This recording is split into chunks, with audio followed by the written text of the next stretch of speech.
Well, hello, ladies of Rooted. I am presently on my commute to work this morning, and I had this idea because a friend of mine, a great guy I met a couple of years ago who started a company called Vocationality, which I would highly recommend to you if you are at all in a career change or you know someone who is trying to figure that out. But he would sometimes be in his car and do these little videos to me as I was going through the program with him.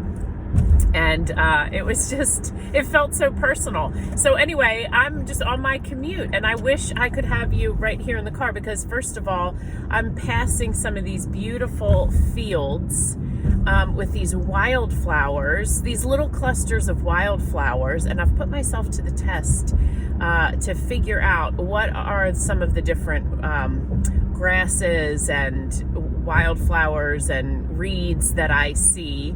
Because now it's fall, right? And welcome to fall, because we're all so excited about it. And the colors in these grasses and these leaves are this like deep, kind of this burnt sort of mustard color and some red, and these little white, I think they're called asters, popping up, sort of just beautiful. So every once in a while, I'm going to do what I'm calling a drive-by, and that is just, I am depositing just a little hello to you. And if you're on Marco Polo, which I don't really do that much, but I do have a few friends who do it, and I would love for you to leave me a little drive-by and let me know how you're doing and what it is that you're gaining from your time in the Word and your time being still.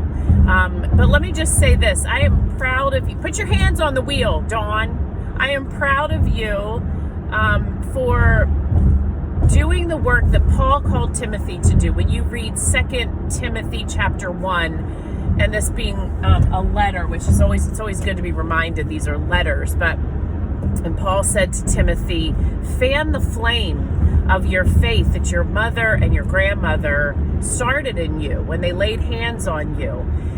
And this whole working out our salvation, right, with fear and trembling, and when you have a fire in your hearth in the winter and you want the room to be warm, you fan the flame, and then the fire grows more stable. It produces the heat we want it to produce. It brings light. And that's what Paul is calling Timothy to do, and that's what Rooted is doing. So I'm proud of you for entering into this week and fanning the flame of your faith, doing what, bringing sort of a fullness, because you're positioning yourself under the Word of God, the Spirit of God. It's just anyway, it's a rich outcome for us when we do that. So signing off, because I gotta get to work, people. But I hope you have a wonderful start to your week. I wish we were all together on a little retreat coming up this weekend, because wouldn't that be fun? Maybe one day. Take care.